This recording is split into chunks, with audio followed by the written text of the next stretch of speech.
Eh bien, une firme canadienne spécialisée dans l'authentification d'œuvres d'art, Art Experts Canada, a retiré du marché plus de 50 tableaux faussement attribués à Norval Morisseau. Norval Morisseau, je le rappelle, c'est un artiste peintre Anishinaabe qui est mort en 2007. Il est considéré par beaucoup comme le grand-père de l'art autochtone contemporain au Canada. Il est aussi reconnu pour son utilisation des couleurs vives et ses représentations de légendes traditionnelles. Un autre aspect de cette découverte des faux tableaux de Morisseau, c'est le rôle qu'auraient pu jouer certains enfants du célèbre peintre Anishinaabe dans l'authentification et la mise en circulation de faux. On en parle avec John Zemanovich, un des fondateurs de la firme Art Expert Canada et un expert de Norval Morisseau. John Zemanovich, bonjour. Bonjour. Alors, dites-moi, M. Zemanovich, comment est-ce qu'on a découvert d'abord ces contrefaçons? Ça a été l'objet d'une enquête assez importante, hein? Le projet Totem, c'est ça? Oui. Moi, personnellement, j'ai pris connaissance pour la première fois au début des années 2000, lorsqu'elles ont été relayées par les médias. Par la suite, j'ai collaboré avec le fils de Norval, Christian Morisseau. Je lui ai créé une site web et je l'ai aidé à vendre ses toiles. Et durant cette époque, j'ai rencontré Joseph McLeod et Jim White, deux distributeurs majeurs de ces faux. Je n'étais pas expert à l'époque, mais j'en suis venu à reconnaître que ces tableaux constituaient une catégorie à part. Ensuite, M. White et M. McLeod ont tenté de m'embaucher et me promettant des sommes considérables. Ceci a éveillé mes soupçons et entre les funérailles de Norval et mon voyage personnel à Red Lake où il résidait, j'ai acquis de la conviction qu'il s'agissait d'une fraude et que ces tableaux étaient probablement tous des faux. Hum.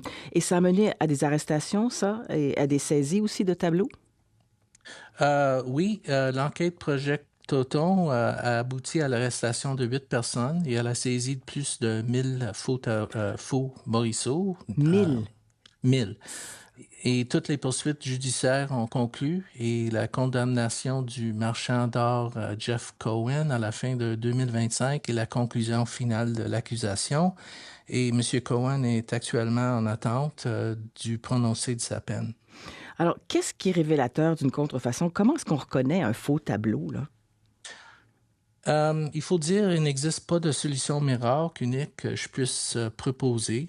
Je peux toutefois vous dire qu'il existe plusieurs styles de faux attribués à Norval Morisseau. Mhm. Certaines ont été vendues de bonne foi par des connaissances de l'artiste, des personnes qui se sont laissées tromper parce qu'elles ne connaissaient pas la totalité de son œuvre. Il existe aussi des types de faux spécifiques qui n'ont pas été pris en compte dans l'enquête policière, ainsi que d'autres dont on ne dénombre que quelques exemplaires dans certaines régions de Canada. Ce que je peux dire, c'est si un tableau est lié à une des personnes arrêtées, évitez-le. Mhm. Si la signature au dos est peinte en noir, c'est un signal d'alarme. Pourquoi? Et ça garantit pas qu'il s'agit d'un faux, mais cela doit inciter à l'acheteur à faire vérifier l'œuvre parce que M. Morisseau ne faisait pas de signature normalement au dos de ses œuvres. Mm. Et bien que ça puisse paraître intéressé de ma part, le véritable secret pour éviter d'acheter des faux consiste à exiger du vendeur qu'il fasse authentifier la pièce par un expert indépendant. Oui, parce que si vous donnez les trucs là, pour reconnaître un faux, ben, ça peut donner des idées à d'autres personnes, j'imagine. Oui, on ne veut pas éduquer les Mhm. fraudeurs. Non, on ne veut pas éduquer. Non, c'est ça. Ou les futurs fraudeurs. Est-ce que mais est-ce que c'est pourquoi il existe tellement là? Il y a beaucoup de faux Morisseau en circulation. Là. C'est l'artiste qu'on dit le plus contrefait au Canada. Comment se fait-il?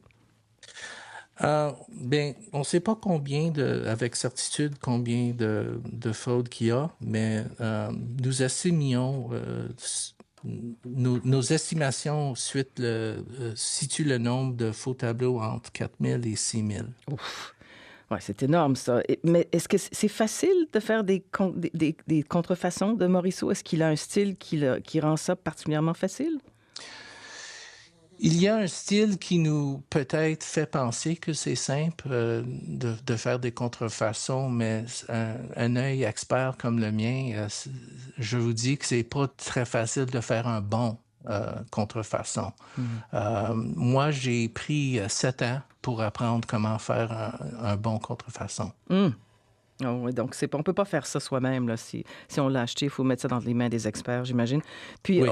on a mentionné, je le mentionnais un peu au début, bon, là, c'est pas terminé tout ça, mais à quel niveau les enfants de Norval Morisseau seraient impliqués dans cette fraude, là? C'est pas certain, mais quel aurait été le rôle, par exemple, de son fils, là, David Morisseau?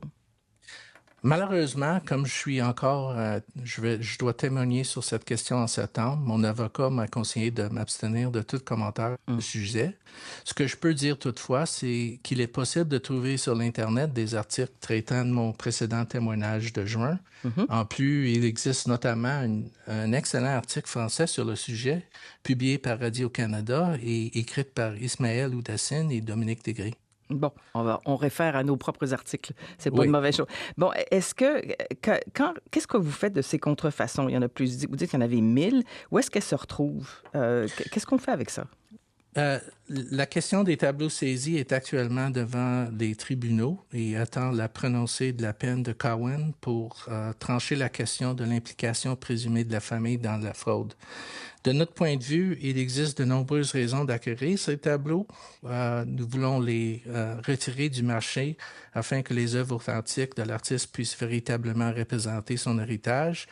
On veut aussi éviter que d'autres collectionneurs ne soient victimes et finalement, nous souhaitons également les utiliser à des fins de recherche ainsi que pour sensibiliser le public dans l'espoir de les prémunir contre ces œuvres contrefaites.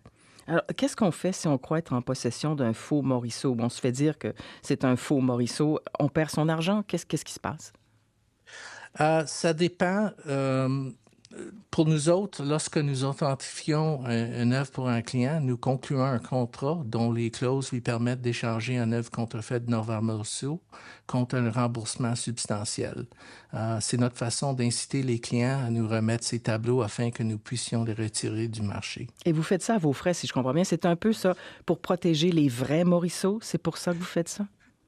Oui, moi, c'est parce que j'ai commencé comme collectionneur de Morisseau à peu près aux années 1995 et j'aime son art et on veut protéger cet artiste qu'on pense est vraiment important pour le Canada. Est-ce que ces faux-là se vendent? Est-ce qu'ils peuvent se vendre? Est-ce qu'on peut acheter un faux Morisseau? Est-ce que ça a de la valeur, un faux Morisseau? Euh, le valeur des morceaux contrefaçon qu'on voit dans le marché encore, ils ont perdu à peu près 70% ou plus de Ouais. leur valeur. Mm. Et il n'y a pas un gros valeur pour ces contrefaçons. Et je ne suis pas avocat, mais je pense qu'au Canada, on est capable encore de vendre les contrefaçons. Ce n'est pas illégal, mais il faut informer l'acheteur. Mhm. Puis il y a des musées là, qui aimeraient monter une exposition sur les faux ou sur l'histoire de Norval Morisseau. Vous pensez que c'est une bonne idée, ça? Moi, je pense que c'est une bonne idée et nous les prêterons certainement des institutions désireuses de les utiliser pour mettre en lumière le problème et sensibiliser le public. De notre point de vue, si nous pouvons en tirer quelque chose de positif, pourquoi pas?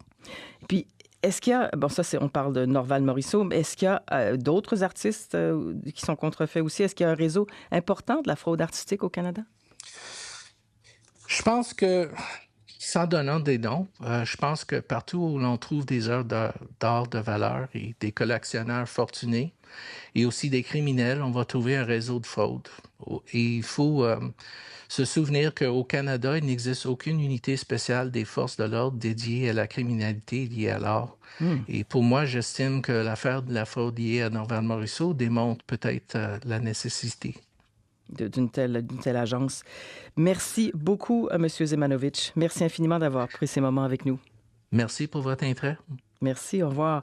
Au revoir. John Zemanovic est un des fondateurs de la firme Art Experts Canada et un expert de Norval Morisseau.